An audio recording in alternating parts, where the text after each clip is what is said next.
Hi, good afternoon. My name is Kuniko Ashizawa. I'm a professor lecturer at the Elliott School at George Washington University here. I have the great honor of welcoming you for today's event entitled New Books in Asian Studies, Japan's Grand Strategy, Liminal Power in an Uncertain World, with our guest speakers, Professor Saori Katada, from University of Southern California, and then Professor Kei Koga from Nanyang Technical University in Singapore. And also we have our Professor Mike Mochizuki of our own here as a discussant. Just a quick few words, as I have to do, on the SIGA Center for Asian Studies. We are always happy to host those events, and we do a lot of things like this, including this kind of policy relevant events, but also academic seminars. This is part of that, and then also cultural events. We are the only center of this kind devoted entirely to Asian studies in this area, and then have over 80 faculty members affiliated across a variety of disciplines. We are one of the top 10 most active and the largest Asian studies centers in this country. And of course, we host robust Asian studies academic programs, which is still accepting applications. In today's event, we are going to look at Japan's grand strategy, its historical evolution, and then also current state from Professor Katada's and Koga's newly published book. You can hear this, entitled Japan's Grand Strategy from Oxford University. I said University Press. I think they are already available in the UK, and then the hard book would be soon to be available in the US market. I think in sometime May. Okay. Early May.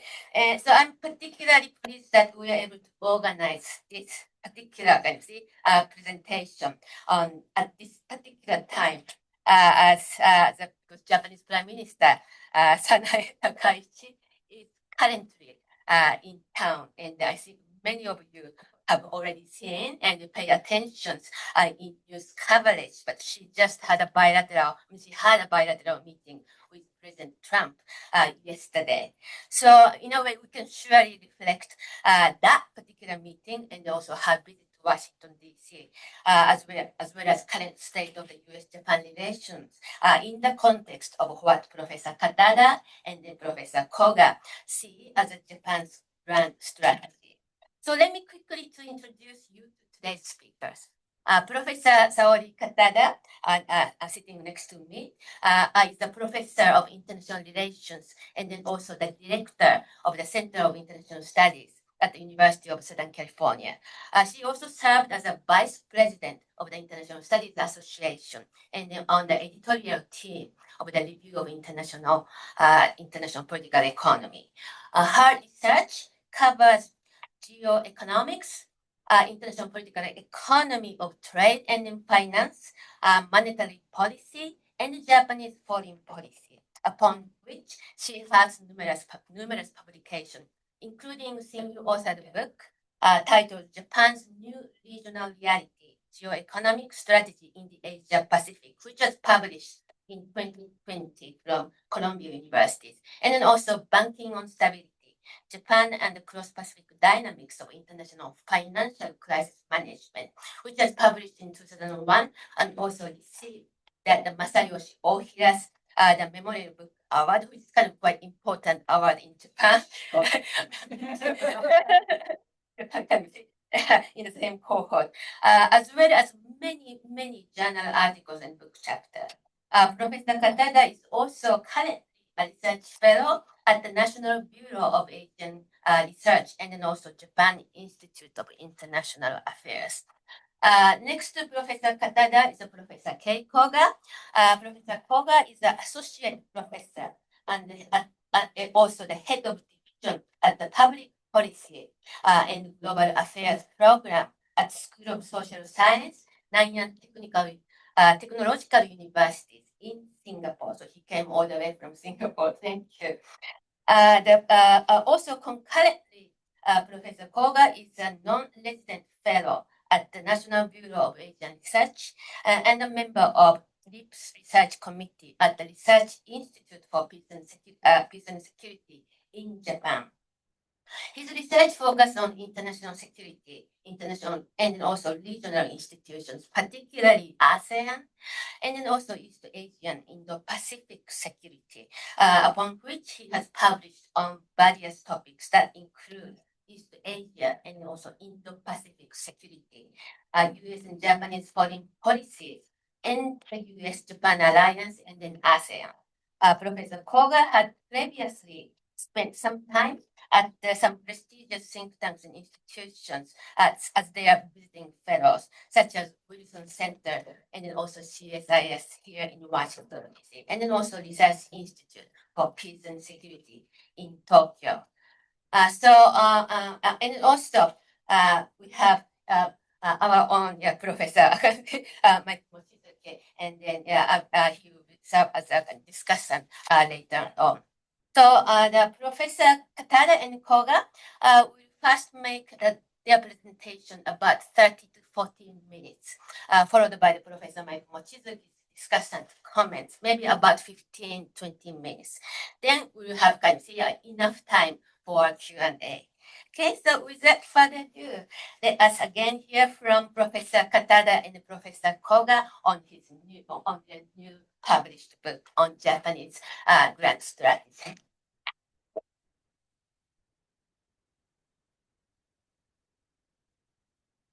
Thank you. Thank you, Kuniko, for the generous introduction. Oh, so how can I?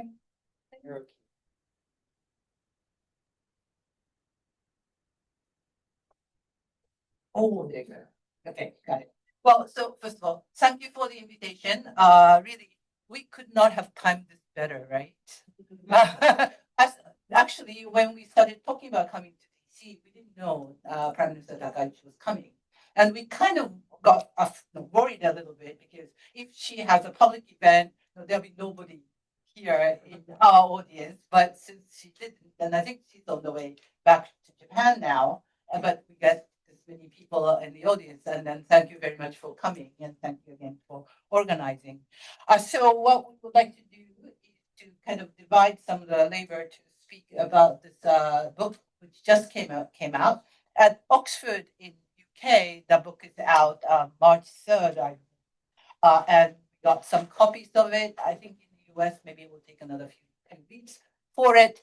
This is actually a part of so-called, it's a part of this Oxford study in grand strategy, which was commissioned by three editors, one from Sciences Po in Paris and College, as well as Rutgers. These three editors who have their own kind of strong vision about thinking about grand strategies of the countries which are not the US and China. And obviously, those who are in DC think that, well, American grand strategy is it. The small, medium-sized countries really cannot have grand strategy because of their kind of dependency in the kind of grand strategy of the major powers, the great powers.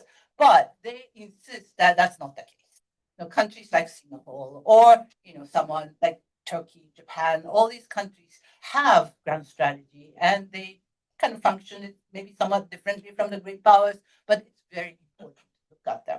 So they are commissioning several books, actually a dozen or so books, including, so the first one that came out is Grand Strategy of Sweden. And ours is the second. We are very proud to be part of. And there'll be a few others coming, I think this year, one on Korea, one on Germany, and one on Israel. And there are several others to follow. So please keep eyes out for them. And again, we are very happy to be part of the series. So let us talk a little bit more about Japan's grand strategy per se. And we will talk a little bit about the structure later. But I think one of the things that caught quite a significant attention over the last 20 years or so is Indo-Pacific. This term, depending, obviously, this term existed in the 1920s, but the revival of this term is attributed to Japan in many ways. India has some of it, Australia, so on. But Japan's Prime Minister Abe, in his first term in 2007, looked at this as kind of a strategic position of confluence of two oceans, Pacific and Indian Ocean. And that's the kind of starting point. And we argue that this is one of the Japan's modern or very recent grand strategy. Associated with that grand strategy, FOIP, the free and open Indo-Pacific, has been discussed widely. At the origin of it are three pillars. One is definitely the promotion and establishment of the rule-based order, which is really very important, especially now, but we'll get to that later on. The pursuit of economic prosperity is very important. Obviously, many of the countries involved in this region are developing and global south, and this is also important for Japan too. And then finally, the third main pillar is the commitment to peace and stability. Within this FOIP principles, there are many components, and we will talk three parts of it in the late stage of this discussion, and that's what we are kind of covered.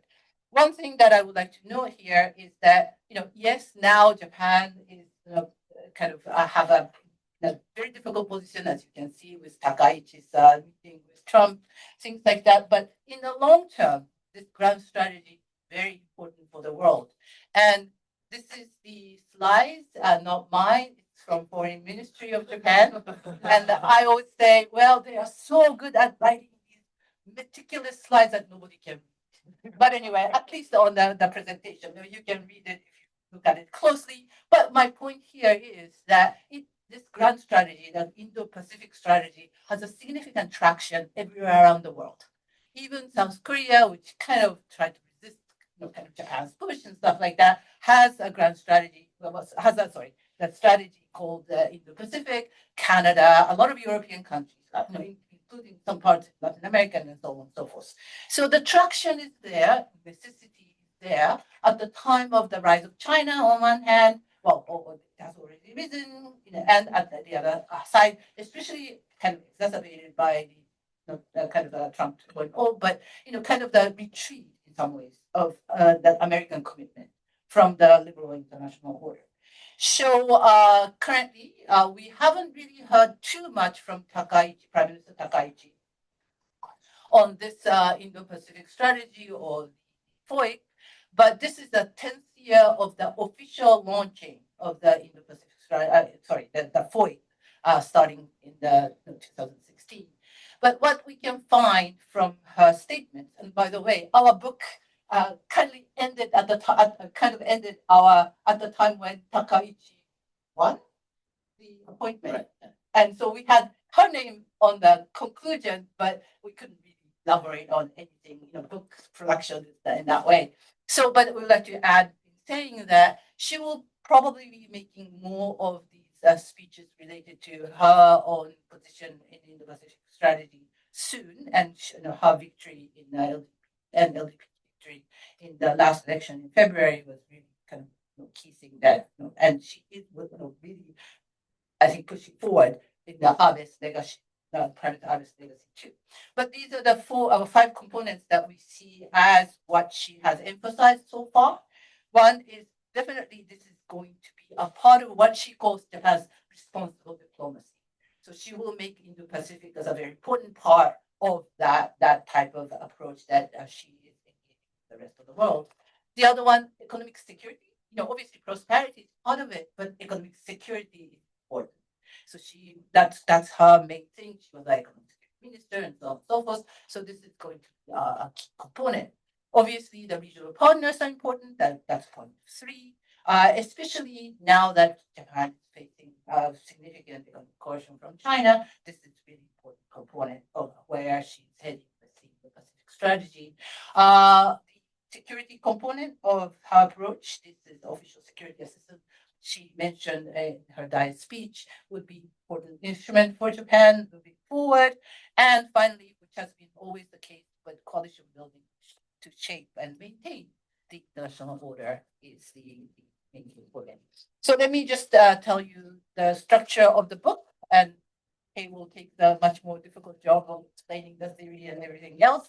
But so we have 8 chapters and introduction and conclusion in this book. We start with the introduction and the elaboration of argument in chapter 1, and we have 2 kind of historical sections. So first section, part 1, looks at the Meiji to the Cold War of Japan's grand strategy, but with a somewhat significant focus on the shift, like the critical juncture, we call it, of the strategy. So Meiji era, we looked at the Japan as a rising power, and then talked about the chapter 3, the war years, 1920s and 1930s, and then looked at Yoshida doctrine in the post-World War II, that's chapter 4. And then second part is the Indo-Pacific grand strategy. So we have about half of the book looking at contemporary, especially since the end of the Cold War, because we argue that Indo-Pacific strategy gradually kind of crystallized, starting by actually early 1990s. So we have the overview of it in chapter 5, and then we looked at 3 main component, from our perspective, main component of this Indo-Pacific strategy: the regionalism, institution building, maritime power, which is the kind of the action in the more the security field, as well as the provision of public goods. So these are the 3 chapters. So cover this and then conclusion. By the way, I didn't mention that, but one of the features of our book, and which is the subtitle of the book, is Japan's liminality. So Kay will be, Professor Koga will be talking about that as part of our framing and the theory. So go to Kim.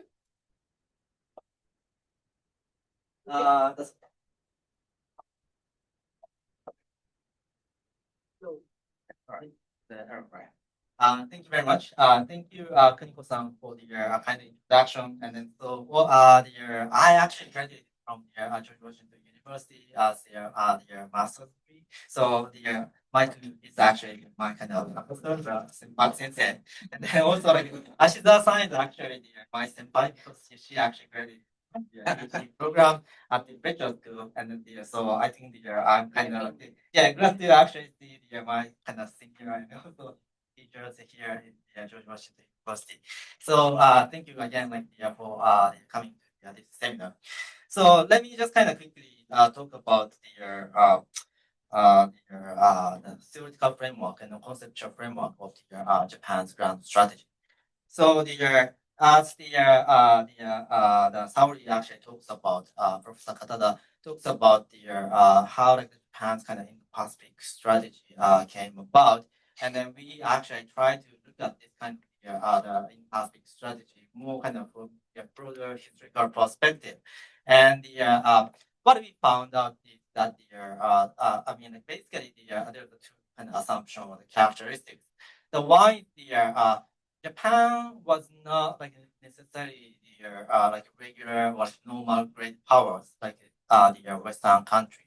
If you actually look at the Japanese kind of powers in the past, then you could actually see Japan started off from the really small countries in the Meiji era, when the Japan opened up its economy for international society, and then they actually strived for getting the economic material capabilities to push back the kind of the encroachment or advancement from the West. And then when the Japan actually started to kind of think about its own power, during the interwar period, then the Japan was actually thinking about where they are actually belonging. So then the Japan was actually considering whether the Japan should be the one the one kind of responsible member of the international community led by the West, or the Japan becomes the one the great power in Asia. And then they actually had a struggle defining their identity there. And then if you look at the post-war period, then we could actually see Japan as their economic power, but at the same time they actually constrained themselves with regard to its military capabilities. Because of the Article 9 of the Japanese Constitution and so on and so forth, the Japan didn't actually practice or exercise its military power to the full extent. and they actually have their different kind of their. I mean, we could actually regard Japan as an economic power, but not military power. So this actually gives us the kind of idea of the liminality. Liminality meaning it's something like in between. And then Japan was always kind of situated in something like in between for the Meiji era, in between whether they are actually located in the west or like or during the World War, Japan was actually located the economic kind of power or the military power, and then also those kind of the categories that Japan always kind of faced. So Japan has a liminal power in the multiple way, like in the longer term, and we actually try to kind of capture these the characteristics in our book. And then also the second the characteristics is that Japan has has had the grand strategy. If you look at the Meiji the period, then Japan was trying to expand its the material capabilities, and then trying to be the one of the imperial power to actually increase its power to compete with the Western rivals. And so even though like the Saori said Saori said Japan's kind of usually when you think about the grand strategy, it is actually monopolized by the United States superpower, right? United States or like China. But then it's actually not like there's a kind of the grand strategy existing within the small and then also middle powers. So in order to actually kind of more go into the detail, we actually try to conceptualize power, and then secondly, like try to kind of understand the concept and the theory of the grand strategy. So as I said, like liminality can be mean many things. I could be actually so we categorize it into three parts. The one is the military and economic capabilities. When you think about your material capabilities, and then when you actually attain economic capabilities, generally speaking, the states are going to have the military capabilities. But then if there's a gap between the military power and the economic power, there will be some kind of liminality existing there. And also like international status, the great power status, middle power status, small power status. That's the kind of like the aspiration that the one state could have. But then probably like there will be some kind of like other different perceptions that like others could have. So self-recognition and other recognition could be there will be some kind of gap in there. And then like in order to fulfill those kind of gap, I mean like narrow those kind of gap, the states are kind of strived for getting their material capabilities or like doing something like a different to narrow the gap. And then lastly, the geographical identity is based on the geography, like where you are located. Japan is located in Asia, but then Japan is more kind of like affiliated with the Western countries when they try to open up or advance its industrial base or their military capabilities during the Meiji era. So there's some again like the gap in the geographical sense in countries. So the liminality can be categorized into three parts, and then I think Japan. What is unique about Japan is Japan experienced all those kind of like the three categories of the liminality throughout the history, and we could analyze it like from the Meiji period and then today, and then trying to kind of find out what kind of liminality actually shaped the Japanese grand strategy throughout its development.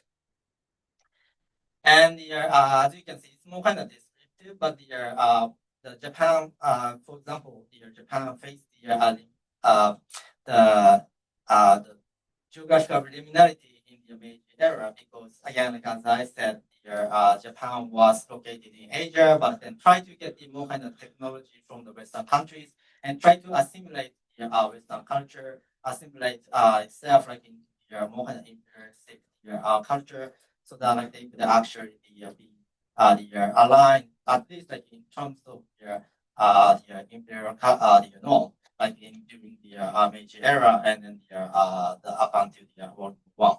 So they did that, but then at the same time, if you actually think about material capabilities, then like Japan was still like a small country. It was rising, but then they're kind of so Japan was trying to be the great power to compete with the Western countries, but then in reality, like they didn't actually have the similar recognition of the great power that the Western countries usually kind of recognize to the peer Western countries. So there's a certain kind of the economic and military the capability gap the existing like among the in the Japan between Japan and also Western countries. So those are the again like the one the liminality that like, we try to kind of emphasize. So the middle power or like the small power countries face this kind of liminality most of the time. And then in terms of the ground strategy, as again like Saori said, the ground strategy is not necessarily monopolized by the great powers or the superpowers, not only the United States, but also Japan could actually have one. And then this actually the argument was pushed forward the other kind of scholars, our kind of ground strategy editor in the Oxford University Press, Balzac and Dombrowski, and then the Greg. So we based on this assumption, we try to kind of understand how like, Japan's kind of ground strategy evolved over time, and then evolution. We need to actually decipher this into what kind of like a change happened and how the ground strategy changed over time. And when we think about the change, then we usually think about like if like environment change, then like your ground strategy change, right? Like if you actually taking the realistic perspective, maybe you would say your balance of power change, and then like your kind of behavior is going to change. But then we actually try to go beyond that, and then obviously like structure is really important to trigger the change. But again, this is not like the only like factor that we have to take into account, because at the end of the day, the agency matters. Like actually, there should be some kind of leaders that could who could actually make the decisions to change the other ground strategy. So we try to incorporate like structure factor and agency factors into one the theory, and we found the historical institutionalism is the kind of one important theoretical framework that can actually explain the change and continuity. The historical institutionalism, maybe like some of you have already known this, but like historical institutionalism emphasize the importance of the critical juncture and also the path dependence. Critical juncture is kind of the representing the change, and then explaining that if there's the external shock, then like you actually see the some impetus for change there. And then when the critical juncture period actually finished, then there's gonna be a stasis of the or the behavior, and that is going to be the continuity, and which can be represented as the path dependence. And then we actually again like incorporated this kind of two factors to our understanding of the change in the ground strategy, and first like the other two kind of the approach that like we emphasize. The one is the external shocks. The external shocks is the actual and also anticipated change in the regional or like global balance of power, which triggers the domestic leaders kind of impetus shift. And if the leaders actually consider that like the change is necessary, and if they have the certain kind of consensus among them, they would actually change the ground strategy. So our kind of like explanation rests on the two factors like structure and agency.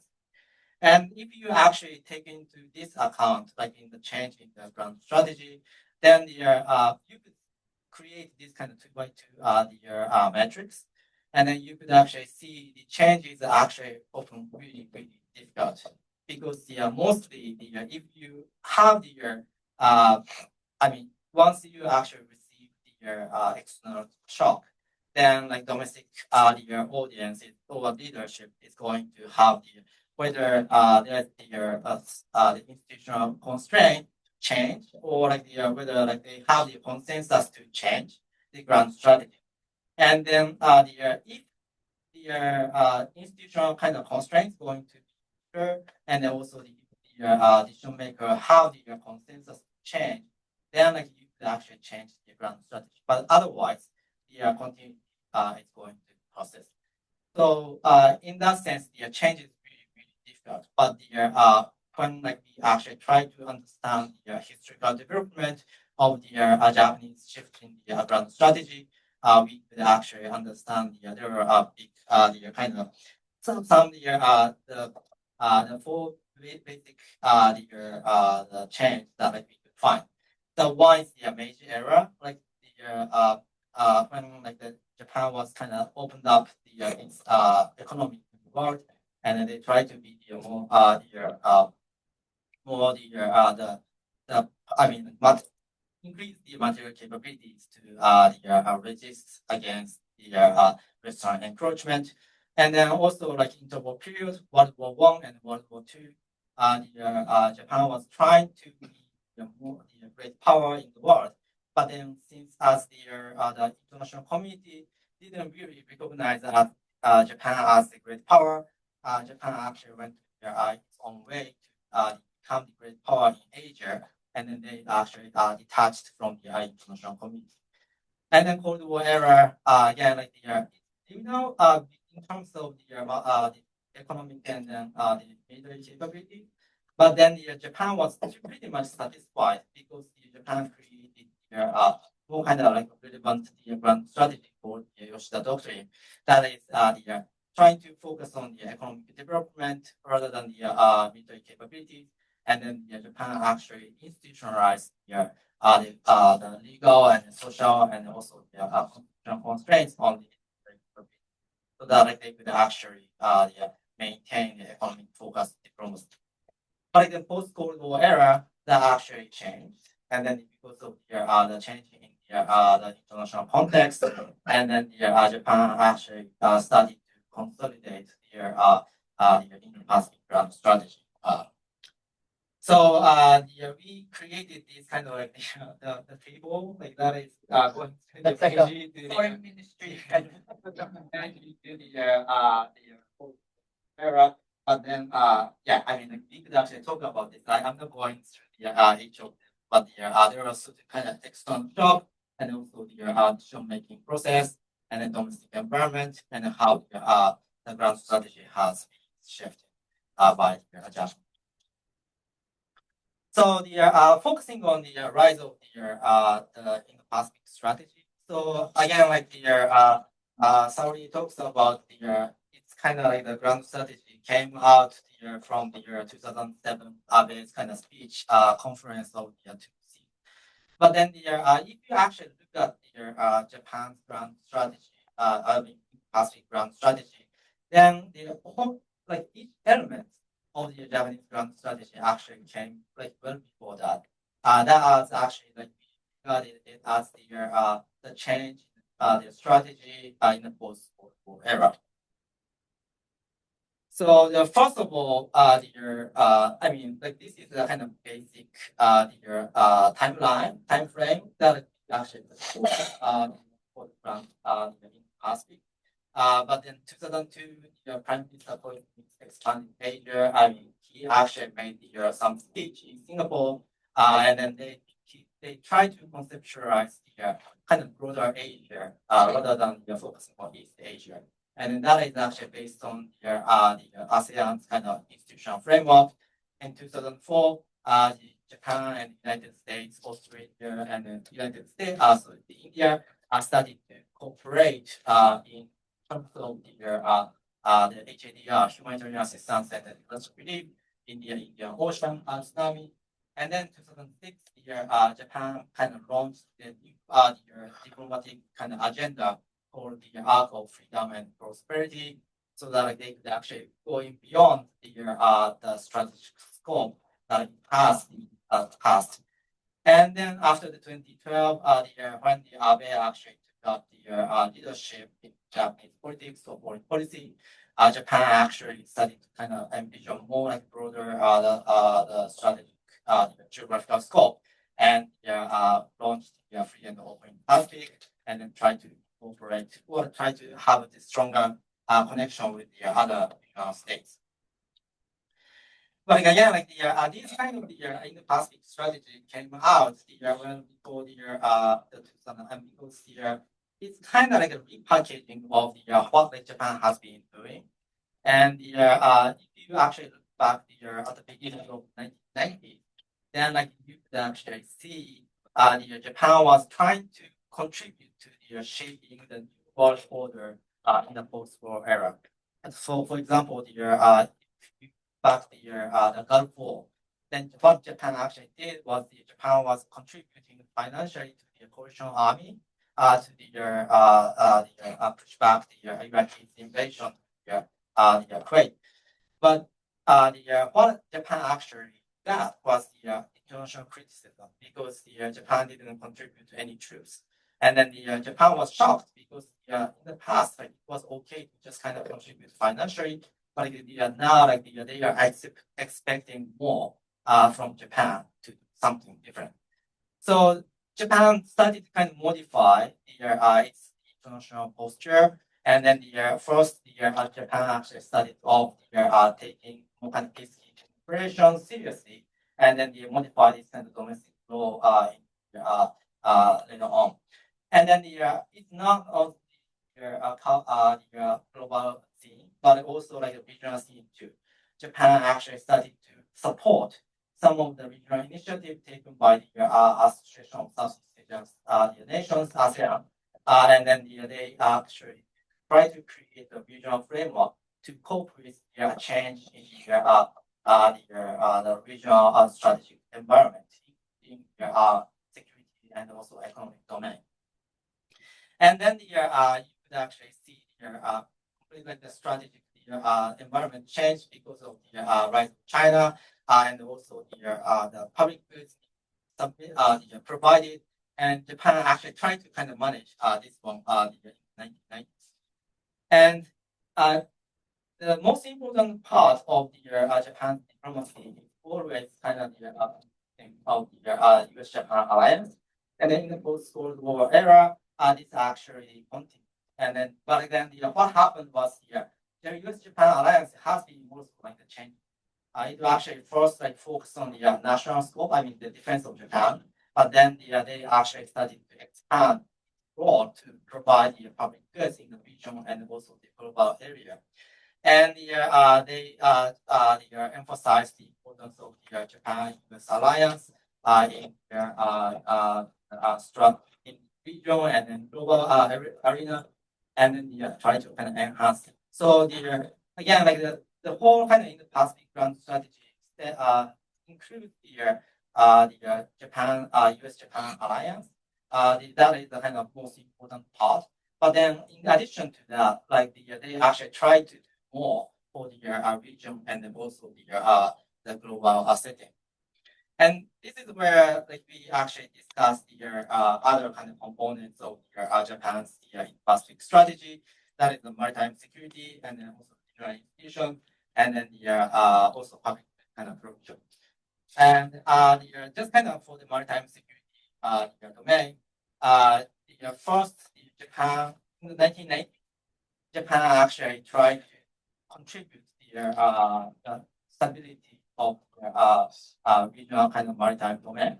That is actually that situation in the post-Cold War era in the Asia maritime domain. Then there are piracy and also IU, and those are the kind of non-traditional security issues came up. So what Japan did was Japan was trying to cultivate the regional cooperation by setting up the Coast Guard cooperation and also the defense diplomacy, so that like they could actually create some of the cooperative network to counter the piracy and so forth. But then like this actually kind of shifted like in 2000 when the rise of China was actually proceeding more acute. And then particularly, and maybe like you have already known this, 2010 and 2012, Japan actually considered China as more kind of becoming more assertive in the East China Sea and also Central Islands, so that they started to incorporate the traditional the aspect of the maritime. So what they did is they kind of started to emphasize the importance of international law based on the UNCLOS, and then they also like emphasize the maritime security network with other countries like the Southeast Asian countries, facilitating the capacity building to maritime, so that like they could actually have more kind of maritime cooperation in the traditional security domain. So this is the what happened Japan's kind of maritime policy, and then this actually gets integrated into the later like Indo-Pacific strategy that Japan actually launched. So this is the maritime security part, and then I'll pass it to Kanata Sensei for Well, thank you. So these are this is the actually second chapter of the three chapter series on the Indo-Pacific strategy. And the first one, because it was kind of more chronologically put, but is the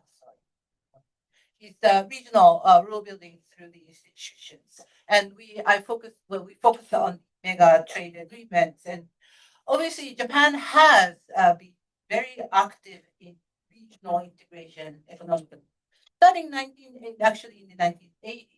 But most of the efforts most of these activities during this time were regionalization, and those who took the classes probably know the difference between regionalization and regionalism. Regionalization, in that context, is the kind of bottom-up process where businesses created network, the regional production network, to create this connection, while the Japanese government was not quite fully involved in creating institutions that would cover the rules based of the investment and trade.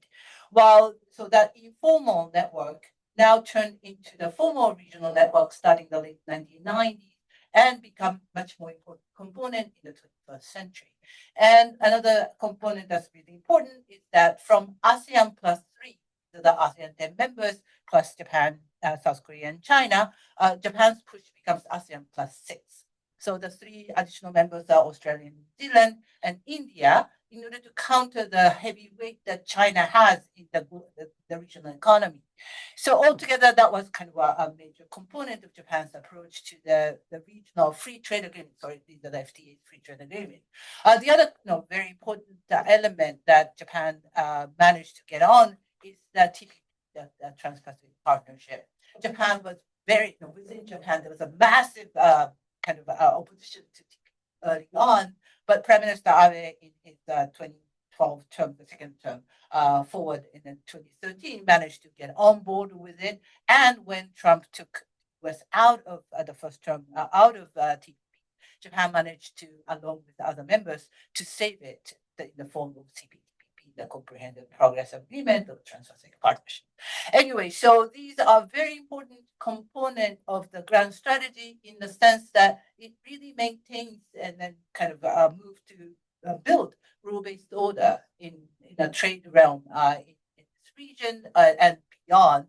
Now TPP or CPTPP is becoming a key feature. Maybe Japan and the TPP members can collaborate with Europe to kind of maybe substitute or at least being kind of main pillar of the rule-based trade order as the things are now under Trump 2.0. There are a few things I'll in the book where there were permissive conditions within Japan, within the government that had allowed that shift in terms of the prime minister's office, in terms of the negotiation structure, as well as kind of a way oppositions were kind of addressed. So Japan, at the end of the day, became the kind of core, the main player in this various mega free trade agreement. Again, those who obviously the IPEF, not quite a free trade agreement, but this is a kind of arrangement. And you can see Japan stays in the middle of it. Many of them, obviously, IPEF don't know where it's going to go, or at this point, you don't hear of them anymore. But Biden was pushing forward with this, and Japan became a very important partner to the United States in the effort. So this is one pillar of the Pacific Grand Strategy. The other one, really important, is Japan's role in providing using this the Pacific Grand Strategy to provide international public goods. In this chapter, we looked at three different issue areas because there are many ways in which this Indo-Pacific was used as Japan's provision of international public goods, which is that kind of clean air that everybody enjoys, but everybody wants the free ride. So if there's no leader, there'll be no provision of public goods. So one is the peacekeeping and disaster relief. The other one is foreign aid, human security and quality infrastructure, and climate change. And we argued that first two were clearly Japan's really demonstrated significant effort commitment to provide public goods. Meanwhile, climate change is kind of between.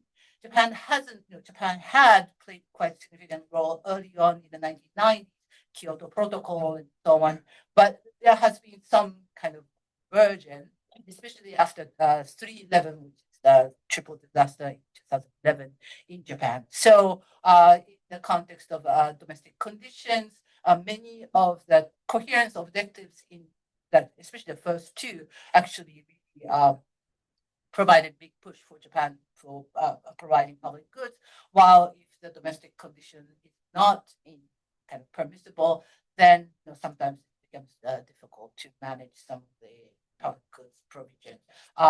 This kind of also shows the Japan's liminal position because many of the partners of Japan are still developing countries.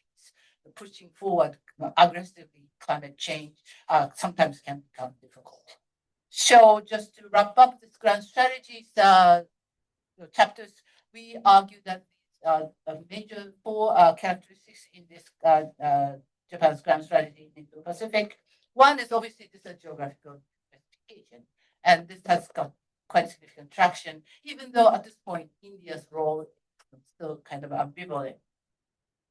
The other one is really this is an important grand strategy where Japan is mobilizing diplomatic security as well as economic, pursuing economic interests and mobilizing instruments to attain that.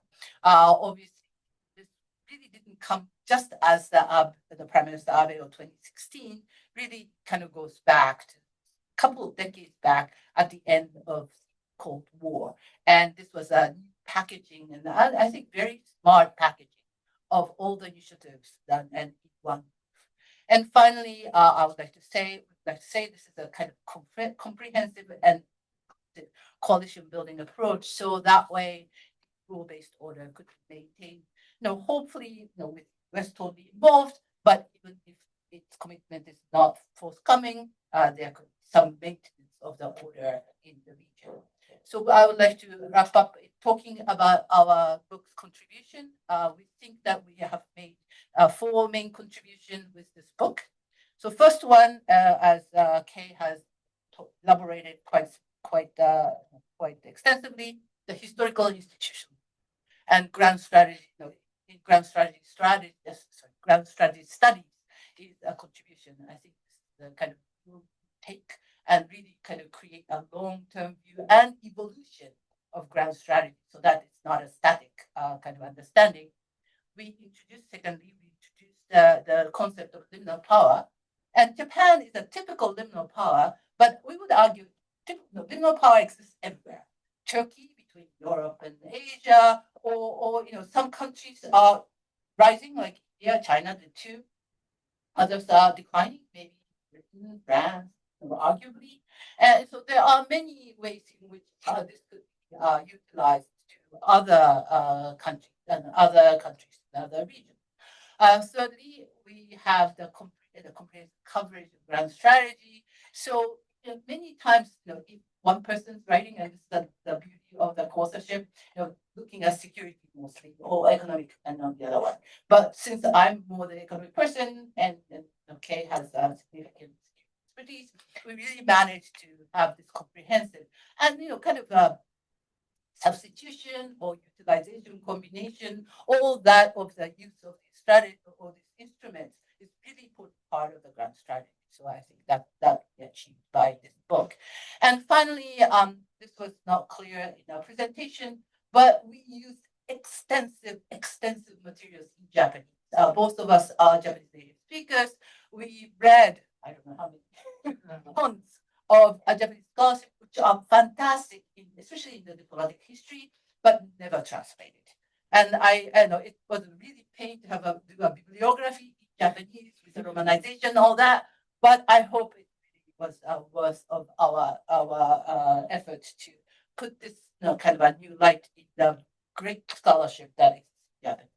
So I would like to end with this, and I think the flyer of the discount, and our apology is this is only out in hardback now. We hope if this sells well, we'll be able to have a paperback out, but that will be a few more years before that comes to be. So could support that. I would be very grateful. Thank you.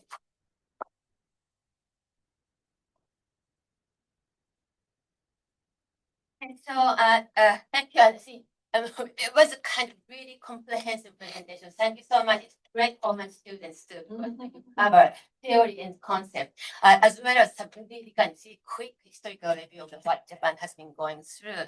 And then, of course, yeah, you gave us two important kind of case study we can think about and also discuss in the latter part of our discussion. I think one maritime security and then one trade issue, just so relevant to our current discussion in Washington, D.C. Let me introduce our discussion. I think everyone in this room from Mike.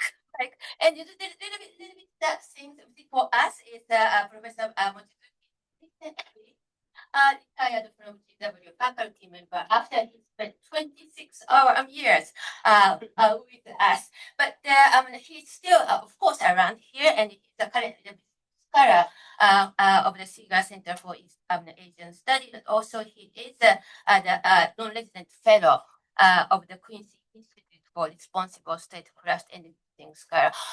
Good things for him is now he's really focusing on his writing for several book projects, including one on, I think, Japanese foreign policy. So it's going to be quite interesting, probably discussion we're going to hear in a maybe a little bit competing view about the Japanese foreign policy, maybe a converging view of the Japanese foreign policy. So would you like to complete? Yeah, well, maybe I'll on see everybody. Well, first, Saladin Kale, I want to congratulate you on writing a very, very important book. If you're interested in Japanese foreign policy, Japanese politics, this is a must read. Don't be deterred by the price. But if you're affiliated with the university, I'm sure there will be digital access. Right. So you can probably download it.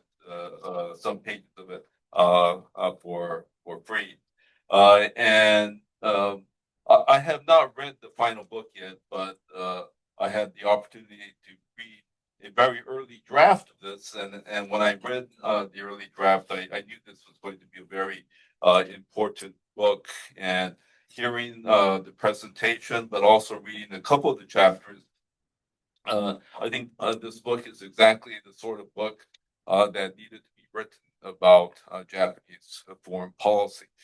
First, it has a very clear analytical and theoretical argument, which I think contributes to the comparative study of grand strategy. And I agree completely with Saladin K that grand strategy is important, not just for countries, great powers like the United States or China, but for non-great powers. And then secondly, I would just reinforce what Saudi said, that this is an empirically rich book. I mean, there is so much written in Japanese about Japanese foreign policy that does not see the light of day in outside of Japan. Well, maybe to some extent among Chinese scholars who know Japanese. And so they've done an incredible service in mining this very rich secondary as well as primary literature to give rich empirical backing on behalf of their theoretical argument. And I would just highlight a couple of things that I found particularly important. One is their broad view of Japanese foreign policy. And as soon as I read the early draft of the book, it reminded me of a seminal essay that I assign every year in my course on Japanese politics and foreign policy, which is the essay written by Kenneth Pyle entitled Profound Forces in the Making of Modern Japan.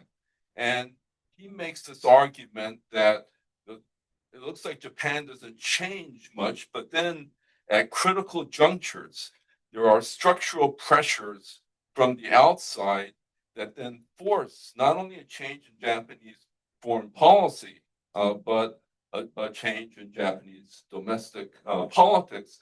And Kenneth Pyle is one of the most foremost historians of Japanese political history and diplomatic history. He's written a marvelous book on U.S.-Japan relations, and he is one of the people that have been promoting the notion of the Yoshida Doctrine as a grand strategy. And he was one of the earliest to argue that with the end of the Cold War, Japan is now at the cusp of shifting its grand strategy. And what Saudi and Kay have done is basically refined but extended that basic perspective to make the argument that after many, many decades of the Yoshida strategy, Japan has finally developed a new grand strategy to deal with the vast contemporary changes. But theoretically, they go beyond Kenneth Pyle, because Kenneth Pyle had basically one variable: structural changes in the international environment kind of compels Japan to change domestic politics and foreign policy. But I would say what Saudi and Kay offer is something much more sophisticated by not only looking at the external changes, but looking at the internal institutions and domestic kind of evolution that takes place to what they argue are the permissible conditions for a change in strategy. And I very much kind of am much more fond of their perspective than Kenneth Pyle's analysis. The second major contribution I would highlight is their notion of liminal power. Now, when I first saw the term liminal power, I wasn't quite sure what that meant. And so I had to kind of Google it. And I was surprised to see that this concept has been floating around a bit. And the more I thought about it, I thought, well, this is very interesting because one of the struggles that I've had and Saudi, Kay, and Kuniko were all part of a study group that we were involved in on Japan's Asia's future at a crossroads about Japanese foreign policy. And there was a lot of discussion about Japan as a middle power. And in Japan, some people don't like characterizing Japan as a middle power because how can you say Japan is like Sweden? Just in terms of power capabilities, it's so much greater, but it's not a great power. And so this notion of liminality, of being caught in between, I thought, it's a very clever way of thinking about it. And I hope because of this book, there will be, more scholars that kind of study this concept of liminal power. And as Saudi indicated, to look at other states that are not kind of the traditional middle power, but not the great power that can make a major impact on international affairs, like Turkey being a kind of a swing state. So there are a lot of other major contributions that this book makes, but I just want to highlight those two. Now, as my role as a discussant, I think I'm obligated then to kind of provoke some discussion and to push them on a few things where I probably have a somewhat different view. And the first is their kind of narrative about the emergence of the Indo-Pacific strategy. And I agree completely with them that this is the dominant strategic approach, not just in terms of policy, but in terms of discourse. I mean, you cannot talk about Japanese foreign policy today without mentioning Indo-Pacific or FOIA. So I agree that the outcome is what they say. But in writing their narrative, I think that they gloss over how the contestation that took place in the context of this rise. Now, it's understandable that the contestation fades because it is not something dramatically overt. But I would argue that there was an alternative path that was significantly different.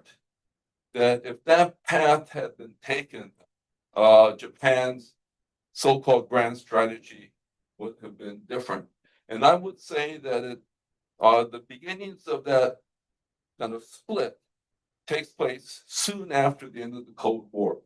And it concerns the discussion, the reaction to the famous Higuchi report that was the first major study of what Japan's Cold War, post-Cold War security policy should be. And one of my mentors, Watanabe Akio, a famous and influential Japanese scholar, was the person that wrote the so-called Higuchi report.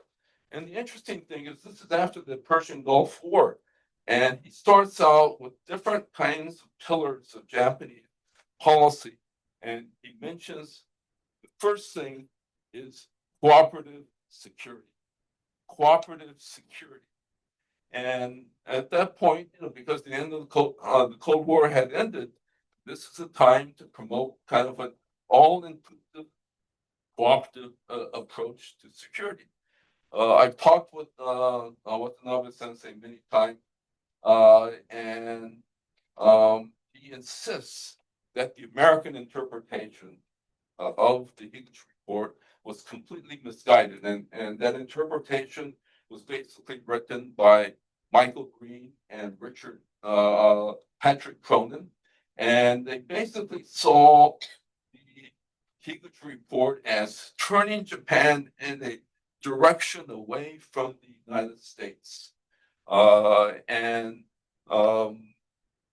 For Watanabe Sensei, he never thought that this was a choice between cooperative security and the U.S.-Japan alliance. The alliance is important, but there's a new world emerging, and Japan should be at the forefront of promoting cooperative security.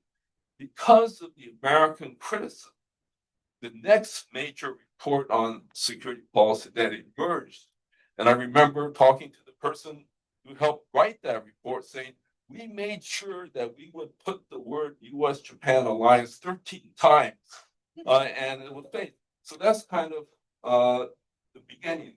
Now, the other kind of major kind of place of some contestation is what happens during the Koizumi years. And where I would disagree with Kei and Saudi is that the significance of the Koizumi years is kind of glossed over and fed into the narrative of the emergence of the Indo-Pacific strategy. And we remember Koizumi for the problems of Sino-Japanese relations because of its visit to the Yasukuni Shrine. But as Kei mentioned, in January 2002 speech in Singapore was in a sense a seminal notion, and he uses the word creating a community. And then later on, many Japanese elites, mainstream elites, talked about an East Asian community. Now, there is a recent book that was published. It's kind of a set of interviews, a memoir of Hitoshi Tanaka, called tabu yabutta gaikokan, diplomat that broke the taboos. And he was one of the key diplomatic advisors of Prime Minister Koizumi. And he explains, he was an architect of the January 2002 Singapore speech. And he argues what they had in mind. It was to let ASEAN take the lead to avoid a competition between Japan and China over leadership of the region. It was very much being sensitive to the rise of China and the need to maintain stable relations with China. That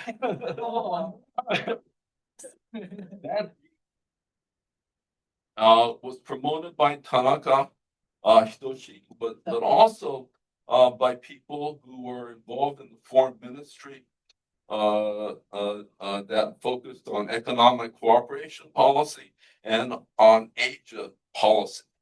Now, the tragedy of Koizumi is that he kept going to the Yasukuni Shrine, and in his Singapore speech, he says that the propelling force will be good relations among Japan, South Korea, and China.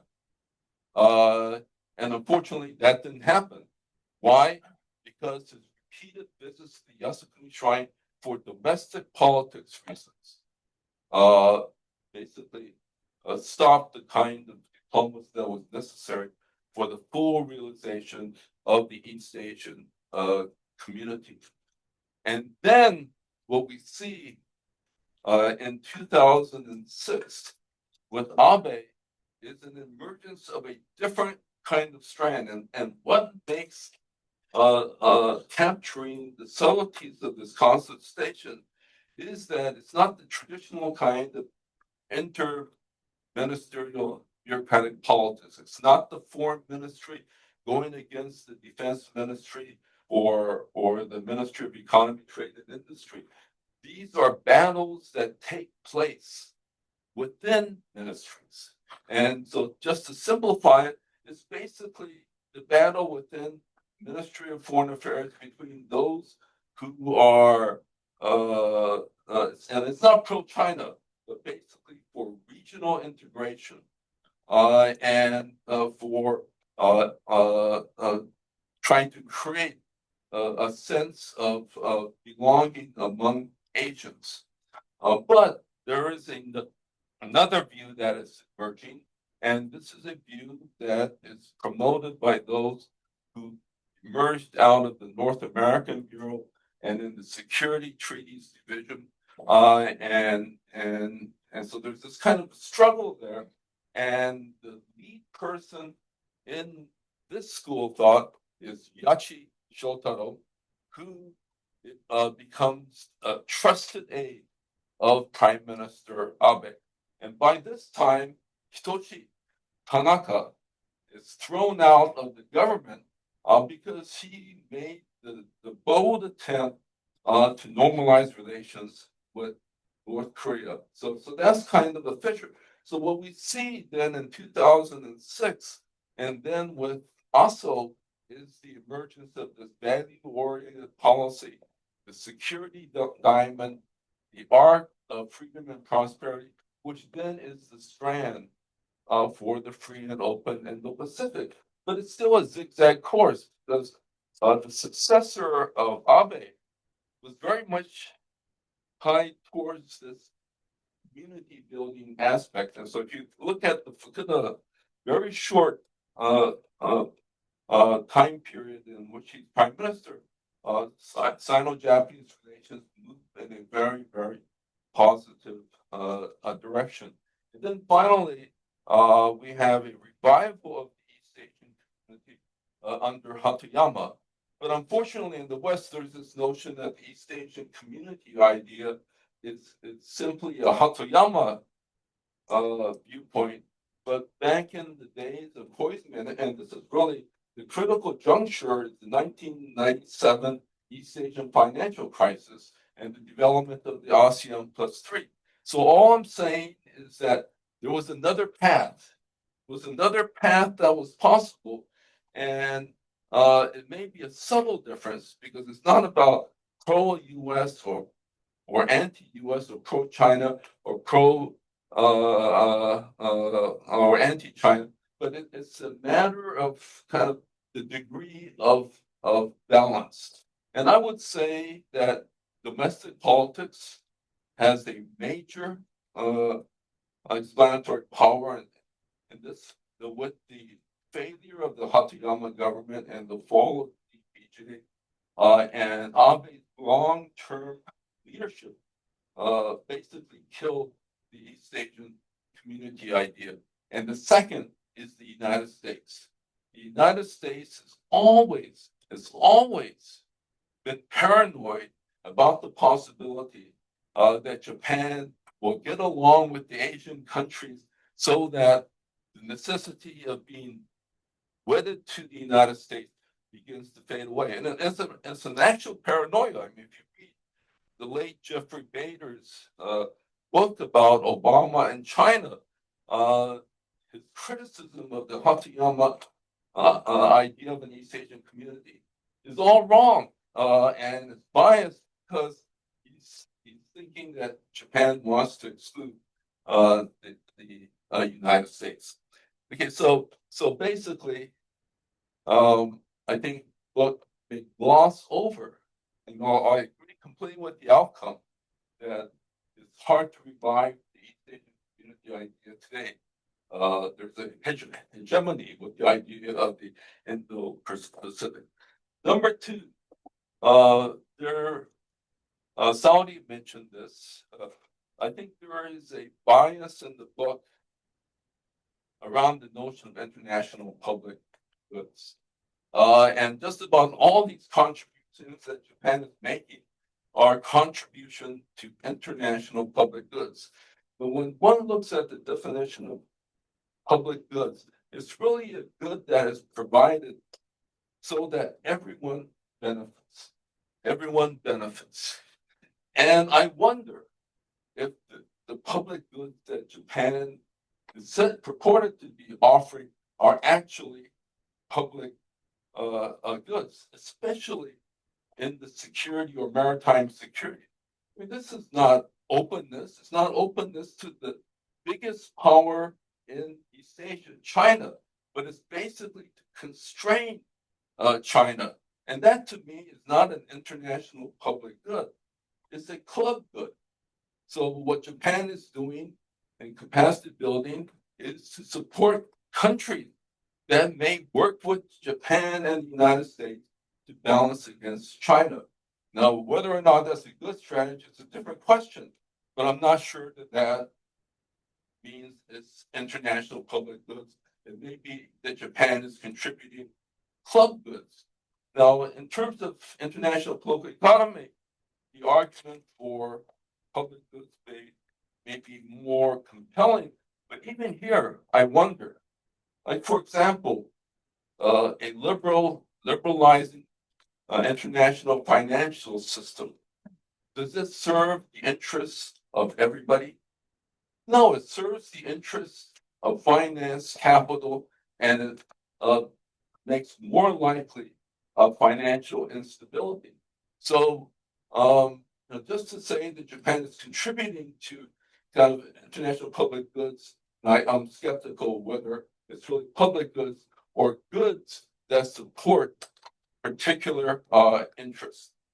Now, the final point that I would make, and this brings us into the contemporary world, I tend to be much more skeptical about the Indo-Pacific strategy and this notion of promoting a rules-based order in a strategy where the United States plays such a central role, and when the United States today is becoming very much like a rogue state that is violating basic norms and rules about international security and international economics, has basically defected from any kind of regime to promote the most important public good, which is a sustainable environment. So how can this Indo-Pacific strategy, grand strategy, actually apply to a world that's so disrupted by Donald Trump. I mean, after only 13 or 14 months, who would have predicted where we are today? We've done almost 3 years in this. And so my view is that the Indo-Pacific strategy, I accept the view that this is the strategy of Japan today, but I think it's woefully inadequate to deal with what's happening and what is going to come in the next 3 years. I mean, you ain't seen nothing yet. So those are my somewhat critical comments to promote some discussion. Thank you.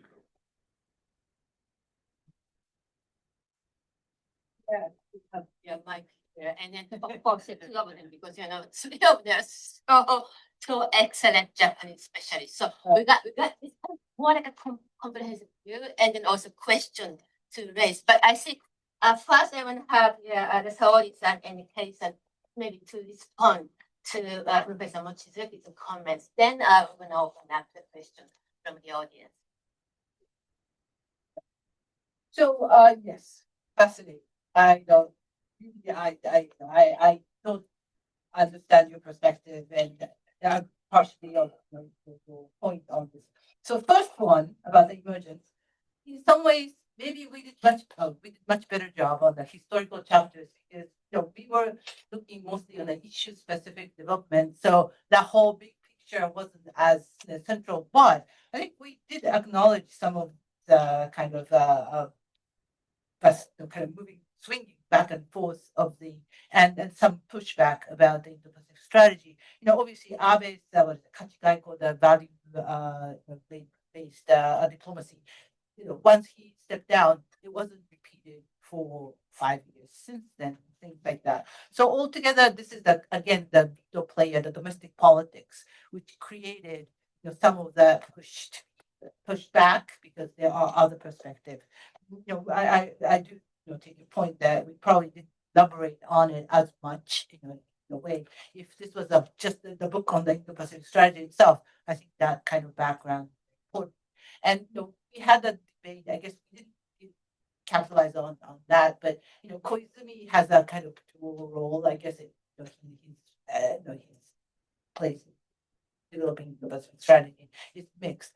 Meanwhile, we would like to say that many of the streams that started in the post-Cold War, kind of converged into this Indo-Pacific strategy because the Abe's long-lasting rule. So that was the kind of point you're making.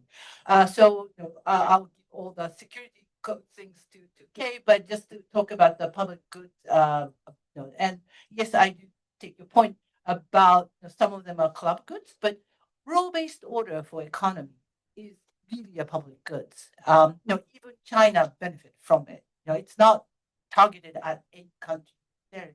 Obviously, yes, developing countries some more provisions in order to catch up and things like that. But I was here in this context, I was not talking about liberalization. Yes, obviously, free trade agreement has a liberalization component, which seems to be major, but at the same time, many of these TPP has a lot of provisions in terms of environmental protection, the property. Many of these rule-based rules, which would influence the economic management of the country's regulation, kind of harmonization type of things, are quite important. Not because of not push for liberalization, but more protecting themselves from liberalization, have a fair competition. So, I do think there are some components, even though I do see, there are some limits as to how much this public good is all about. Okay. Yeah, thank you very much for your comprehensive comment. And then I particularly like some of your critique. Like I kind of like both coming. So but then just kind of quickly I'd like to kind of mention about I agree. The first one is the 1997 critical juncture, and then there was the kind of the momentum for the East Asian country to formulate the community building, and then I completely agree with that. But then what I actually found out this kind of the processes, there was still like the diplomatic contestation, not coming from the domestic, but also like the international arena. There was the China actually tried to make the East Asian community so fast, so that like, they actually tried to push the United States out of the East Asian context. And then so if you actually look at the 1999 East Asian Cooperation document, and also the East Asian Vision Group's the kind of idea how to nurture the East Asian community, then like their kind of original idea was if we actually reach a certain level of the cooperation among the ASEAN plus 3 countries, then we can elevate the ASEAN plus 3 into the East Asia Summit. That was the kind of original idea. But what happened was the China and then some of the ASEAN countries like Malaysia try to actually facilitate, accelerate this kind of process. So without any kind of like the consultation, then the Malaysia and China came up with the idea that like we're gonna have the East Asian Summit. And then we don't know like how we're gonna actually have the division of labor between ASEAN plus 3 and East Asian Summit. And then it was kind of there was a political ambition for those countries to push the United States out. And then some of the countries actually raised concern from the ASEAN and so on and so forth. So again, like this is a kind of the diplomatic contestation, not coming like only from the domestic politics or the United States, because at the time the United States was actually didn't really care. I mean, they were actually okay. So I mean, like let the East Asia have the cooperation because it doesn't actually affect the regional balance or whatever. So I think in that sense, the yes, the critical juncture was there, but then I think like it's not necessarily coming from Japan's kind of grand strategy. I think it's more the international politics that actually killed the idea. So that's the one. And the second one is the international public goods and club goods. Yeah, it's kind of like really hard to demarcate between them. What I could say about the maritime security issue is, yes, Japan is providing the capacity building, but it could be the kind of like a dual. So one is they actually do the capacity building, providing their coast guard ships so that like they could actually counter the IUU or like piracy. And then Japan actually started to kind of create a network of the Coast Guard cooperation, which includes China as well. So if that's the case, I think like it's just more kind of geared toward the international public goods. But then if you just kind of see the providing the Coast Guard ship, which can be used to counter like the Chinese encroachment and so on and so forth, maybe like it could be considered as a club good. So how this kind of the equipment were used is a really important issue that like didn't actually elaborate it, but then that is the kind of demarcation it's going hard. But then one thing is that Japan never actually explicitly said like this is kind of the equipment to counter China, right? So I think like this is the one thing like we could actually say like could for the international public goods. And then lastly, the Indo-Pacific strategy, right? I mean, you're completely right. The Indo-Pacific Grand Strategy component includes the U.S.-Japan alliance, but it does not necessarily mean like the Japan is always following the United States. And then today, like we see, like I agree with you that like the United States actually got out of the international organization. They didn't really, I mean, the U.S. doesn't really consider the rules-based order because it's a kind of like the justification for allies and partners to exploit the U.S. resources and so on and so forth. I mean, you can make those kind of arguments, but then the Japan believes a rules-based order. So if you actually look at the relationship, or like the diplomacy between Japan and other countries, they still emphasize the importance of and the importance of free and open Pacific. So if that's the case, maybe like the Japan is kind of shifting, quiet shifting. Okay, so maybe like to push the space order, maybe US might not be reliable. So like, but like we still think like US would be important for defense of Japan, so we're gonna cooperate in order to actually facilitate international order, which is based on then we're gonna actually cooperate with the other like-minded countries, including European countries, the Asian countries, and so on and so forth. So there's a certain kind of like I think now like Japan is facing another critical juncture in terms of Pacific. So Yeah, let me kind of follow that Indo-Pacific thing.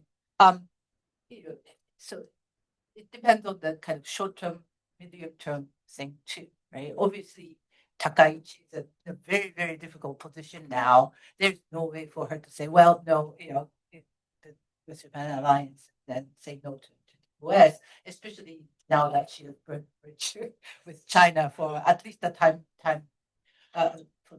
But the investment Japan has made for the last kind of a couple of decades on institution building, some of the public goods or club goods kind of posture, as well as again the traction that it has made still exists. And maybe the priority at this point is Takaichi in the world of Trump 2.0, maybe not be there. But institution, again, the beauty of it, or maybe the challenge of it still is the persistence of it. Once it's created, it's there. And many of these activities, I think, are still kind of going on in a much more lower, like kind of an administrative level, things like that. So if and kind of this is if and it's maybe not on the probably if the U.S. continues this trajectory, then there'll be something maybe not alternative, but at least kind of keeping the rule-based order intact for some time before some arrangement will start to emerge. So our sense, yes, the Pacific is being challenged and reformulated, but there are some bases that would persist. And Japan actually should. I'm not saying it has, it's doing it, but it should be a kind of a big important player that future.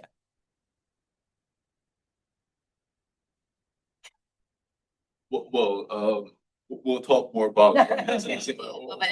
over dinner. I guess I would just raise the question how robust these institutions really are when the architect of many of these institutions is using a sledgehammer to basically destroy that, and then you have a kind of a collective action problem on the other states and working together to maintain these institutions.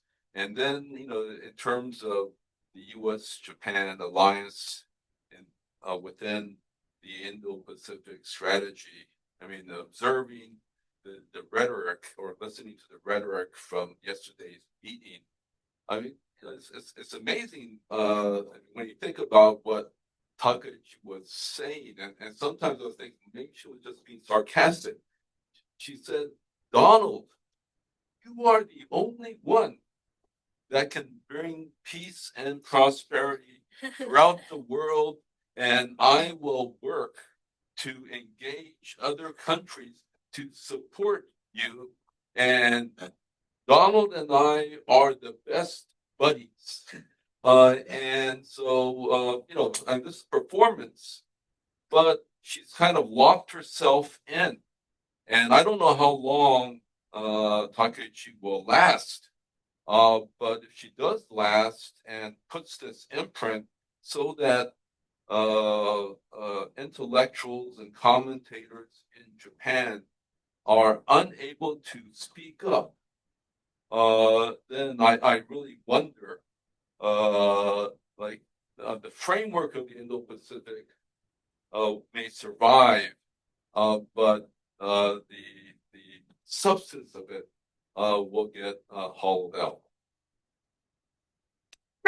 Thank you. I think just in line with what Mike and also Kaori-san said, maybe it would be interesting to see how maybe whether the Japanese government or maybe the member of CPTPP would take some kind of concrete maybe measures or action addressing this Trump's tariff policy or use of this kind of the economic kind of weapons, trade weapons vis-a-vis other the country. So I think you have lots of things to, I think, continuously in line, in the context of your argument. Now we have about 30 minutes left, so I really want to open up to the question for the for the audience.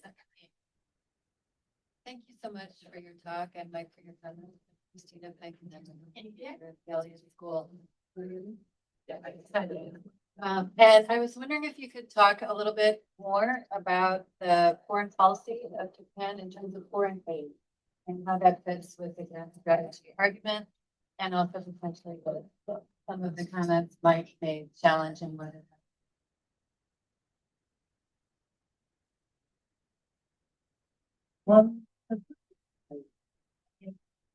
Yeah, one more. Okay, so this is kind of a big one, but I was watching the joint press conference yesterday online, and my jaw just like dropped when the Pearl Harbor comment flew out of Trump.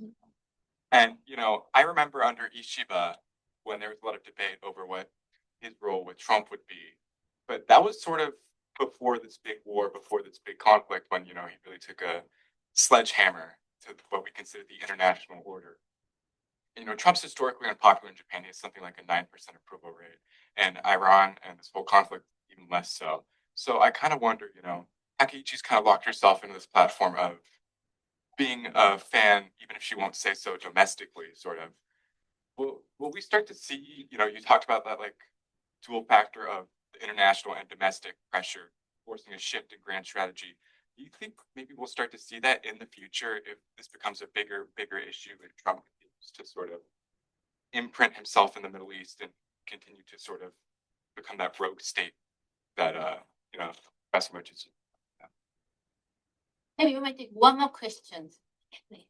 Hi, I'm a student here, and I want to ask a question regarding the strategic culture impact on Japan's grand strategy all these years, because you made an analysis on external factors and domestic politics, but I want to emphasize that Japanese strategic culture for all these years shapes how they view this region Indo-Pacific and how they view China and how they view China's intention towards Japan. So I wonder whether you included any discussions regarding these deep-rooted cultural aspects in shaping of Japan's foreign policy. Thank you. Okay, well, yeah, and I think all three of you. Okay, it's fine. So I'll take the foreign aid question. I think that's yeah. Thank you for your question. And obviously, with the changes in the U.S., Japanese foreign aid is increasingly important. At the same time, there has been a kind of gradual shift in Japanese foreign. Well, no, I should say that kind of a gradual kind of shift in articulation of Japanese foreign aid strategy. Japan's foreign aid historically has had significant self-interest behind it. I know, yes, obviously, image and reputation is important. So there are some public goods nature of it. While in the older days, it was more of their immediate and economic interest. And nowadays, especially OA, the security assistance, so it's security part.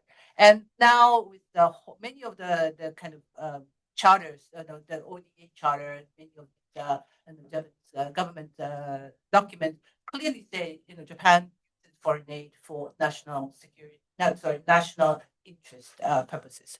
Having said that, though, kind of, maybe call it more theoretically a joint product, that in order for Japan to pursue private interest, some of the public goods must be there too. So development in the neighborhood, infrastructure even, is crucial for Japan's, kind of dominating or being a major player, especially competing with China, of sea lanes or things like that. So I would say yes, maybe maybe it's too much of a push to say it's pure public good, which isn't. Meanwhile, I think that nature of Japan needing to be the kind of supplier of this foreign aid and thinking at least reputationally first of all, but also in terms of the kind of long run, to have that as the public goods provision, it will not change for foreseeable future. Having said that, finally, the fiscal condition, the Japanese government budget, is in a difficult position. Japanese aid really doesn't come that much from the government finances.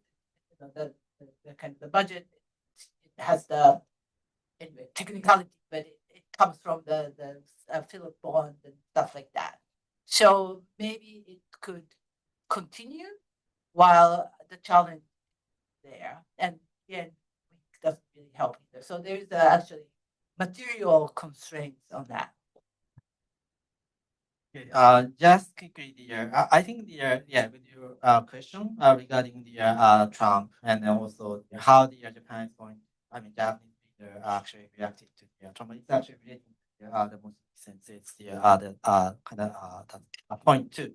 I didn't actually take it like for kind of the other place, but I mean, I think if you check Abe's kind of statement in terms of his relationship with Trump, he actually said like that he performed it because it's for the national interest, Japan's national interest.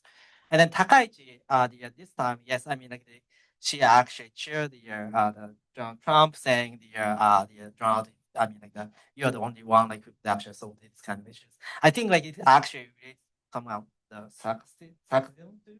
Because because I mean like if you actually look at her statement before she made the visit to the United States in diet, she said like we have to actually be really careful about the diplomacy. If you actually make the kind of wrong kind of word using the wrong word to the Donald Trump also maybe like that could actually damage the other relationship between Japan and the United States. So I think like right now Japan is kind of in the mode of getting something done and then getting based on their interest what you can get like from the United States. It's not like the kind of you're all supporting Trump and so on and so forth. It's kind of completely different from what the Canadian Prime Minister Carney says. The Carney actually talks about rupture, and then it was actually if the frustration like the international community faced, but then I think like this is more kind of Asian the kind of perspective, and not like most of the Asian actually said about this kind of thing. I mean, they actually yes, I mean that is actually true, but then what else what can we get out of it? Do you actually deteriorate the relationship with the United States by doing so? What can you get out of it, right? So I mean, like, is there anything that like you can get? Like, if that's so, then probably you can get some kind of maybe like the Asian countries could support it. But I think like that their basically attitude is if you don't have anything good to say about it, then like you don't say it. I think like this is the kind of like the Asian posture, and then probably like that's the why. I mean, they are in on the other hand, they quietly kind of try to find the way to kind of reduce the dependence on the United States. It's more kind of long term game. In short term, I don't think like Asian countries actually consider their immediate benefit they get by saying that. So I think like that's the kind of the the posture I would see like in Asia. Well, maybe just on the question of strategic culture. Um, yes, I think Japan is right in the midst of a battle over what is Japan and its strategic culture. And I think Abe and perhaps someone like Nakasone before him was interested in changing the Japanese strategic culture, right? They refer to it as the post-war regime. You know, it's the identity of Japan as a peace state. But this is going to be a hotly contested, I mean, culture war in Japan. And part of it is generational. And I think a lot of the young people think that pacifism is something for people my generation. And so, you know, this is something to look at. Now, I think there is a strategic culture in the foreign policy community, and I would call that an America first culture. That when you think about Japan's foreign policy, the first question you would ask is, what implications does that have for U.S.-Japan relations? And I think that culture still dominates the foreign policy community. And I think when as the Trump era proceeds, there will be contestation about that strategic culture. And so, you know, we live in a very interesting time, sure. Saori-san and also, yeah, would you like to add on the strategic culture seems in line with your book or argument, like a liminal state or Yeah, I mean, strategy. Yeah, so we define as the kind of liminal power. I mean, like we use the liminal power, and then the concept of liminality instead of using the strategy culture. So we don't actually have much to say about it. But then I agree with what the Mike said.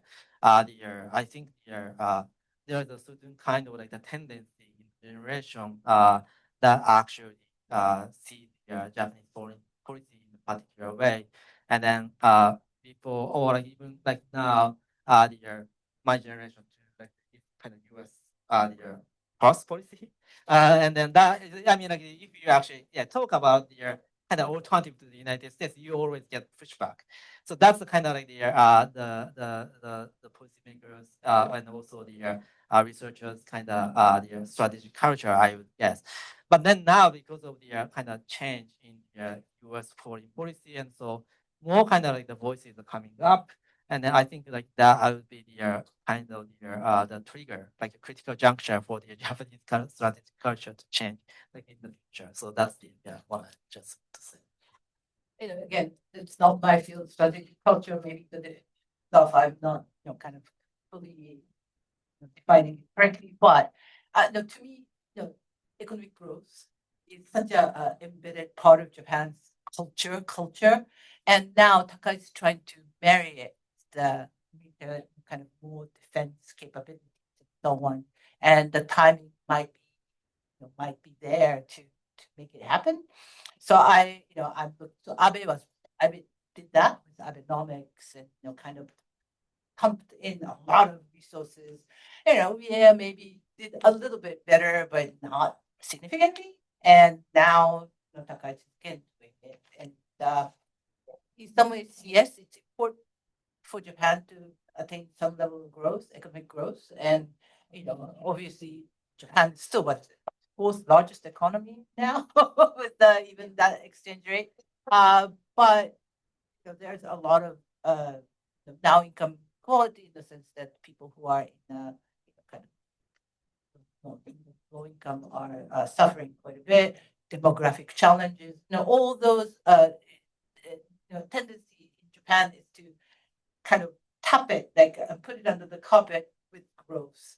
And in some ways, that has to also change. I think that has to change, not necessarily it's a norm that it has to change, but I think the challenge is such so great that maybe having that type of culture of growth to be the kind of ultimate goal might not be attainable. Thank you. So I have a second round of questions. So okay, let me just a little bit have a student's question. Yeah, first. My name is Andrew, and I'm not a student here. My question is, should Japan can create a coalition like the Schengen area Oh, to kind of maybe challenge economically the Japan in taking the South in having hegemony over the South China Sea? Yes, I wanted to ask about the liminal state idea because I'm trying to figure out what that means in terms of Japan's agency versus structure. And so, if Japan has this unique position, not just Japan, but how important is a more enduring sort of strategic culture to bring it back? And I'm thinking specifically that in that liminal position, one thing that could be always contested is the notion of autonomy. And I know that autonomist, there is a group, at least in Japan, that believes in that. And the question is, with the Trump administration, with the upheavals going on, the idea of how do you, first of all, how important is autonomy, do you think, in this liminal state? Secondly, if it's important, how best to get it? Is it through a kind of a rearmament to leave out the pacifism, Or secondly, to lean on the United States as a way of somehow gaining autonomy and more freedom of action there somehow. Or third is that Asian community. So I see, it's not clear to me among these where the liminal position places Japan. Kristen. Hi, yes, I am a student at the government school.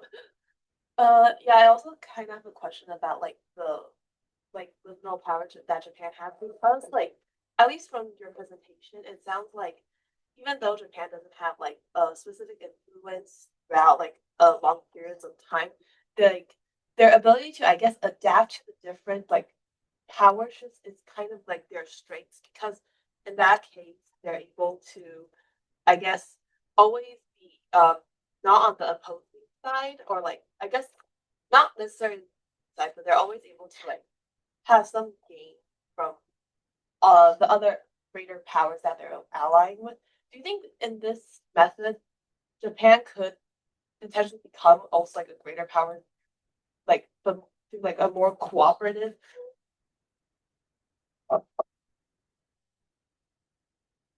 Let's see. So I think Andrew's question is about the migration, first of all. Shingen is the Yeah. migration, they got work in that place Yeah. kind of thing, right? So migration issue in Japan is migration of foreign workers. So Japan doesn't like to call it migration, it's more foreign workers, not people coming. And Japan's obviously demography in such a way that Japan different workers can working age people to come to help Japan's economy. While I think that level of integration is nowhere near in Asia. Yes, true that many Asian population, like from China, Korea, Southeast Asia, come to Japan to work, but that's very restricted and very regularized. Regulation is very strong. So that is probably nowhere. Yeah, I mean, it took Europe what 15 years, to kind of come to that. Then I think this is, I think sovereignty in the kind of national, well, I don't know if it's nationalist, but national sentiment, it's not going to allow that to be polluted at all. And even that, if Japan opens up and said, anybody can come migrate to Japan, I think China population will come most to Japan. So, it's not that kind of counter China measure at all. So, but it kind of twist. I think your very interesting question about liminality and agency. I mean, that's another book, I think, in some ways. But from my perspective, looking at Japan in and more from the economic perspective, the autonomy is important. By the way, now what I'm looking at is economic security issues. A lot of it is not a lot of discussion in Japan and strategic autonomy, so not be vulnerable or dependent on especially China, but other countries, not fully kind of dominant.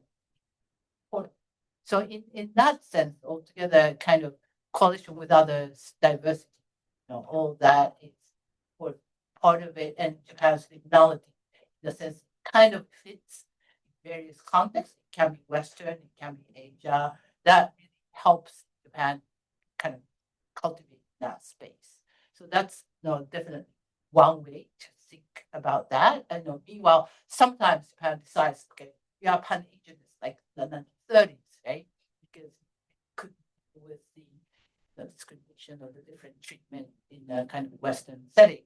And so that, sometimes it's applied strategically, that get applied strategically.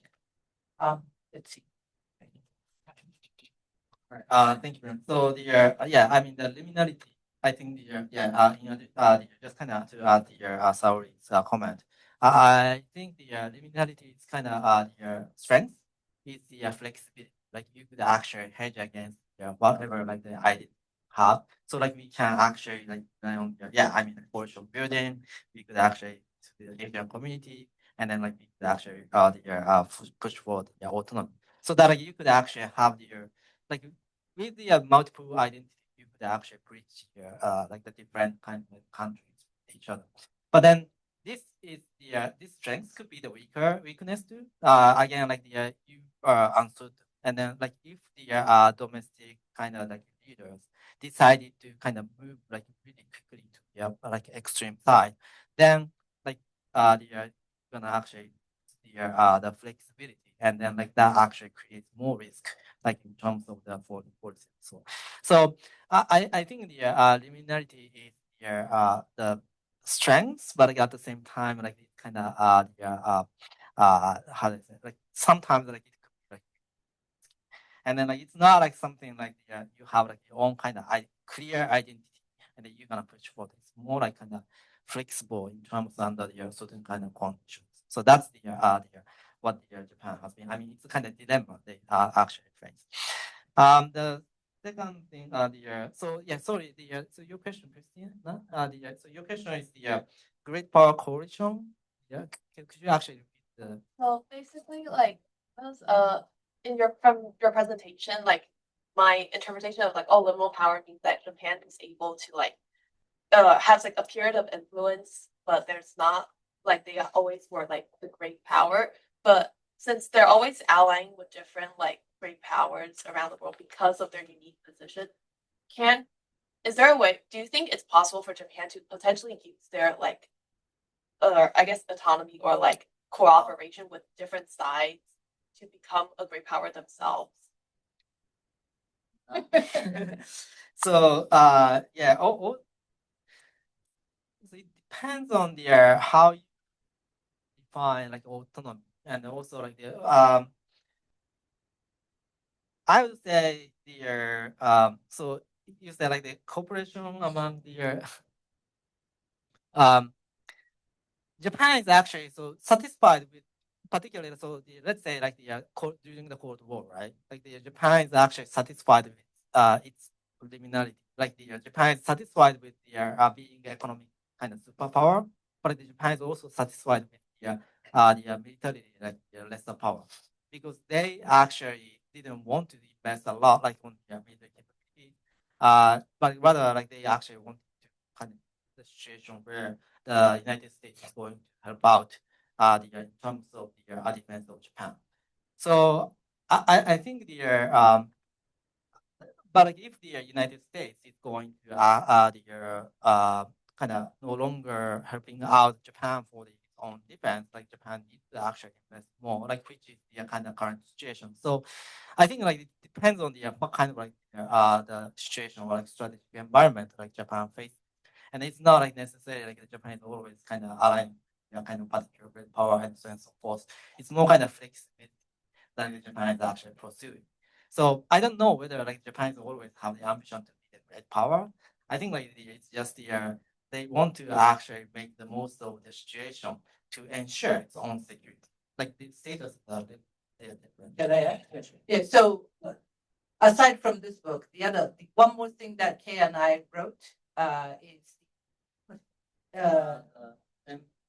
enduring dilemma of Japanese uniqueness narrative, and that was the book edited by John Eikenberry, and it's a world of narratives, something like that, and where we talked about the fact that Japan, when they are at the top of the world, like the economic giant, or kind of very strong, they have this narrative that, well, Japan could achieve this because we are very, and that really prevents Japan from becoming a great power, because great power should say, okay, everybody else should do whatever.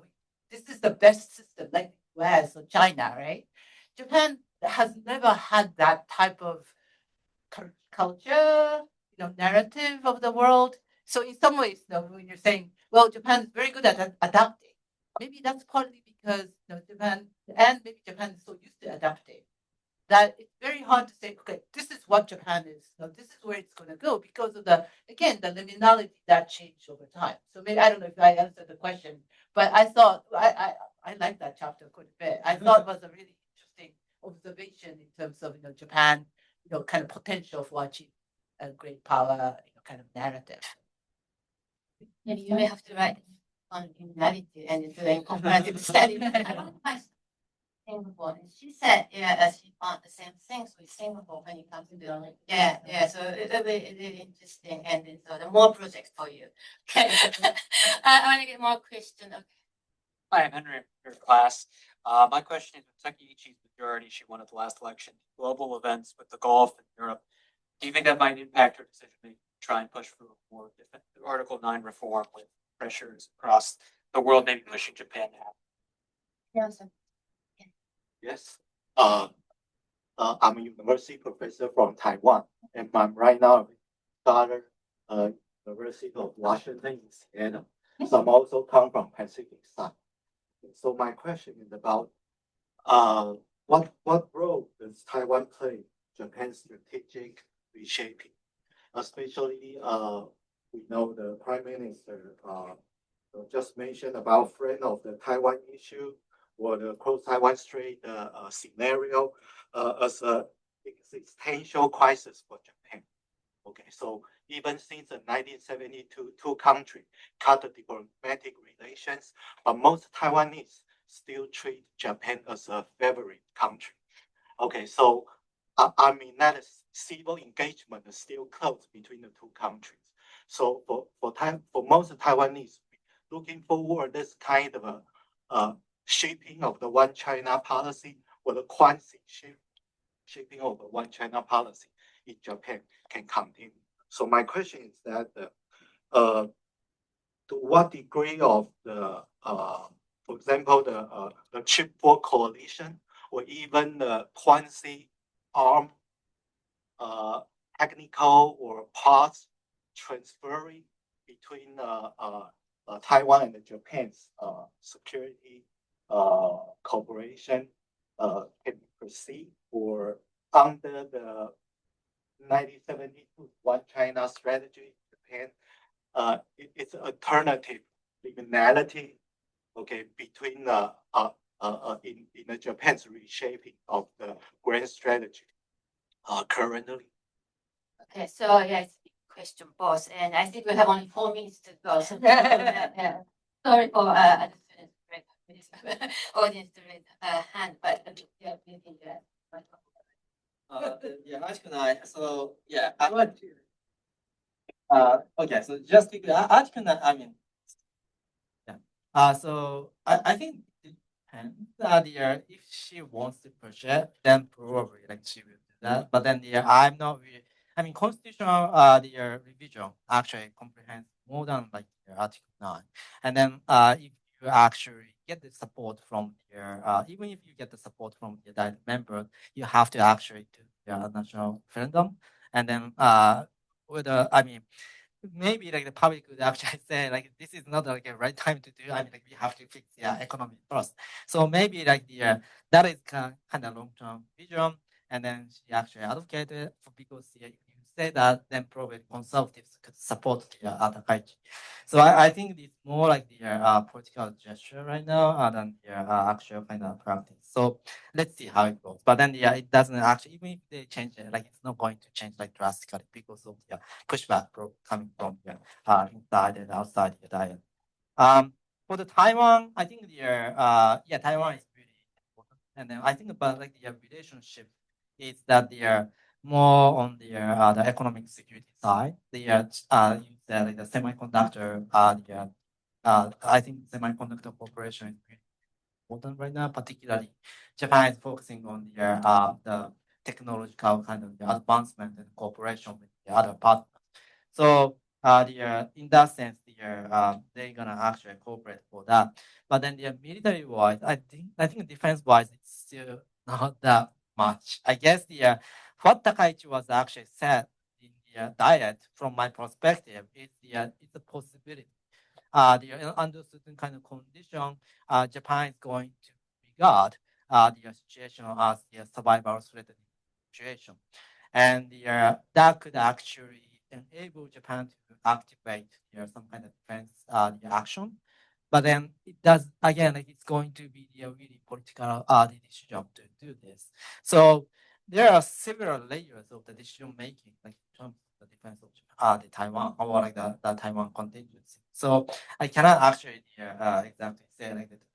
I mean, that today it's kind of NIC like National Intelligence Community report said like the Takaichi's actual statement was completely drastically changed the situation in the Taiwan Strait also. But I don't agree with that.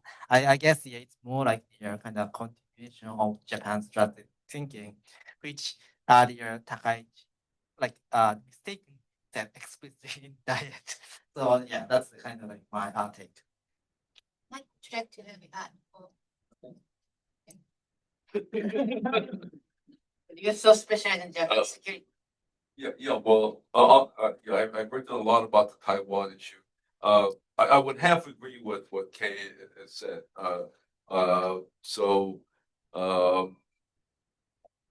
Formally, there probably hasn't been a change in policy, but when you look substantively, in terms of military planning, operational coordination with the United States, that it's all geared towards some kind of scenario related to Taiwan. I mean, of course, the Japanese will talk about the Senkakus, but I think that's just the roots. Is that the real issue is about Taiwan. So on the one hand, Japan is saying there's been no change in policy. And technically that's true, but substantively, I think there is a sea change. And even in terms of the rhetoric, it's very interesting. In 1972, after the normalization between Japan and China, then Foreign Minister Ohido was grilled in the Diet about what happened in 72. And said, fundamentally, Taiwan issue is a domestic issue of China. Now, he did then say, he expects that there will be peace. And so some have used that argument that, well, if it's not peace, then it's no longer a domestic issue. The other thing is that Japan had said before that Japan does not support the independence of Taiwan. But the last prime minister to say this is Fukuda Yasuo. And since then, even when asked in the Diet, why don't you, Prime Minister Kishida, say this when the United States says this? The Prime Minister just repeats that we abide by the 1972 communique. And I asked many people in Japan why he doesn't answer that. And they said, well, it's simple. Many Japanese support the independence of Taiwan. And so the formal policy hasn't changed, but the substance has changed. And this is why China is getting so excited and irritated about this. Okay, we got really comprehensive views. I mean, they kind of information about Japanese. I feel like I'm just a little bit bragging, but I think this is the one with the kind of most successful panel event I organized, but also I participated. Thanks to all participants and speakers.